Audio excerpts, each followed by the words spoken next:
મહેસાણામાં પોલીસ અને ફૂડ વિભાગની આબરૂના ધજાગરા ઉડ્યા છે। પોલીસ અને ફૂડ વિભાગે સીલ કરેલો મુદ્દામાલ કૌભાંડીએ સગેવગે કરી નાખ્યો। 2024માં ઝડપેલો ₹1.25 કરોડનો માલ કૌભાંડીઓ ચાવ કરી ગયા છે। વરિયાળી, વેસ્ટ વરિયાળી, પેકિંગ વરિયાળીનો જથ્થો સગેવગે થઈ ગયો। ઊંઝાના રામપુરા દારાસ રોડ પર 4 ગોડાઉનમાંથી આ મુદ્દામાલ ગાયબ થઈ ગયો છે। ગોડાઉનમાં લગાવેલ સરકારી સીલ તોડીને મુદ્દામાલ ચોરી થઈ ગયો। ગોડાઉનનું સીલ તોડીને રમણભાઈ પટેલ નામના વ્યક્તિને ભાડે આપી દેવામાં આવ્યું। 2024ના પોલીસે રેડમાં મુદ્દામાલ ગોડાઉનમાં સીલ કર્યો હતો। કોર્ટે કાર્યવાહી શરૂ હોવા છતાં ગોડાઉનમાંથી મુદ્દામાલ સગેવગે કરી દેવો હોવાનું સામે આવી રહ્યું છે, ને જેને લઈને હવે સવાલો છે તે ઉદ્ભવી રહ્યા છે, કારણ કે મહેસાણામાં પોલીસ અને ફૂડ વિભાગની આબરૂના ધજાગરા ઉડ્યા છે। પોલીસ અને ફૂડ વિભાગે જે માલ સીલ કર્યો હતો તે કૌભાંડીઓએ સગેવગે કર્યો છે। સંવાદદાતા સુધીર ફોન લાઈન પર જોડાયા છે। સુધીર, મહેસાણામાં પોલીસ અને ફૂડ વિભાગની આબરૂના ધજાગરા ઉડ્યા છે, કારણ કે પોલીસ અને ફૂડ વિભાગે જે માલ સીલ કર્યો હતો તે કૌભાંડીઓએ સગેવગે કરી નાખ્યો છે। શું વધુ વિગત? 2024 થી એપ્રિલ 2025 દરમિયાન જે મુદ્દામાલ પકડાયો હતો તે સગેવગે કરી દેવામાં આવ્યો હતો। ગોડાઉનમાં લગાવેલા સરકારી સીલ તોડી અને મુદ્દામાલ સગેવગે કરી દેવાયો હતો। મુદ્દામાલ સગેવગે કરી ગોડાઉનના રમણ પટેલ નામના વ્યક્તિએ ભાડે પણ આપી દેવાયું હતું। ત્યારબાદ મહેશ પટેલ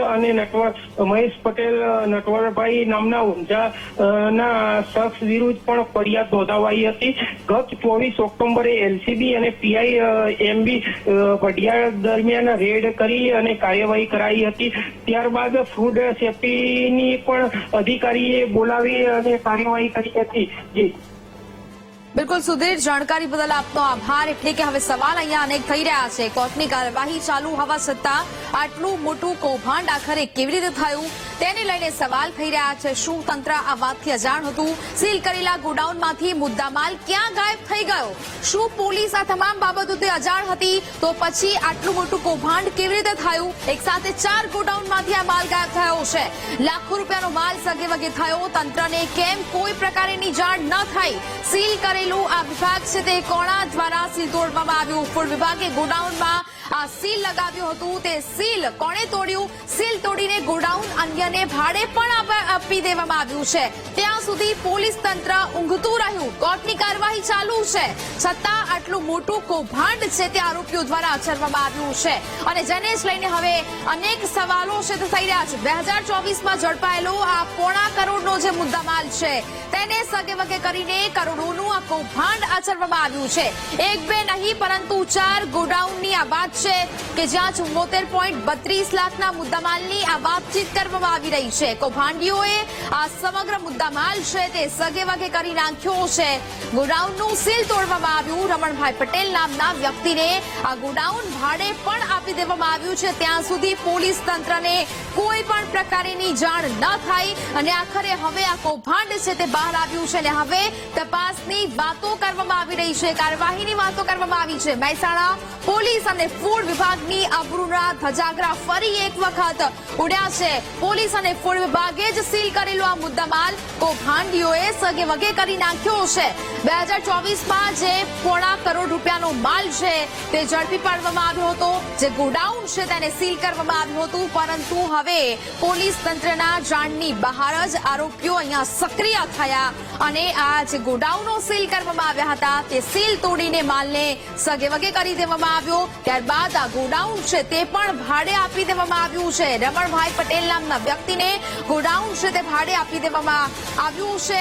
ત્યાં સુધી આ તંત્ર અજાણ બનીને જોતું રહ્યું, અને હવે કાર્યવાહીની વાતો છે તે કરવામાં આવી રહી છે। ભેળસેડિયાઓ વિરુદ્ધ કાર્યવાહીને તમાશો છે તે બનાવી દેવામાં આવ્યો છે। ભેળસેડિયાઓ વિરુદ્ધ કાર્યવાહીને તમાશો બનાવી દેવામાં આવ્યો છે। આખરે હવે આ કાર્યવાહીને કેવી રીતે થાય છે તે હવે જોવું રહ્યું, કારણ કે આટલો મોટો જથ્થો છે તે ગાયબ કરી દેવામાં આવ્યો છે।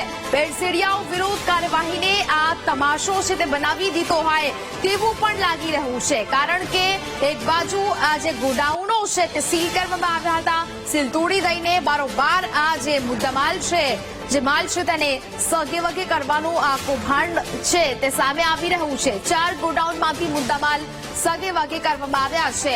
ભેળસેડિયાઓ વિરુદ્ધ કાર્યવાહીને તમાશો છે તે બનાવી દીધો છે અને હવે આખરે સવાલ તો ઉદ્ભવી રહ્યા છે કે સીલ આખરે કોણે તોડ્યું, શા કારણે અને આ મુદ્દામાલ છે તે ક્યાં સગે વગે કરવામાં આવ્યો, કોની જાણ હેઠળ આ તમામ જે કૌભાંડ છે તે આચરવામાં આવ્યું છે જેવા અનેક સવાલ તો હાલ બીટીવી ન્યૂઝ કરી રહ્યું છે. સીલ કરેલા ગોડાઉનમાંથી મુદ્દામાલ ક્યાં ગાયબ થયો તે પણ હાલ તો સવાલ થઈ રહ્યા છે. શું માત્ર દેખાડા માટે જ કાર્યવાહીનો ઢોંગ કરવામાં આવતો હોય છે જેવા સવાલ થઈ રહ્યા છે. કોર્ટની કાર્યવાહીનો પણ અનાદર કરવામાં આવ્યો છે અને જેને જ લઈને હવે પોલીસની આબરૂના પણ ધજાગરા ઉડ્યા છે. ભેળસેડિયાઓ વિરુદ્ધ કાર્યવાહીનો તમાશો બનાવી દેવામાં જાણે કે આવી રહ્યો હોય. આમ કેવી રીતે કોઈ ગોડાઉનમાંથી માલ ઉઠાવી જાય તેવો સવાલ હાલ તો ઉદ્ભવી રહ્યો છે. શું માત્ર દેખાડા માટે જ પોલીસ વિભાગ કાર્યવાહીનો ઢોંગ કરતા હોય છે અને એક બાદ એક આ બધા કૌભાંડો છે ત્યારબાદ સામે આવે. કોર્ટે જ્યારે કાર્યવાહી કરી છે, કોર્ટમાં કાર્યવાહી ચાલી છે, તે છતાં પણ આ સીલ કરેલા ગોડાઉન છે તેનું સીલ તોડીને આ મુદ્દામાલ છે તે સગે વગે કરી દેવાયો છે.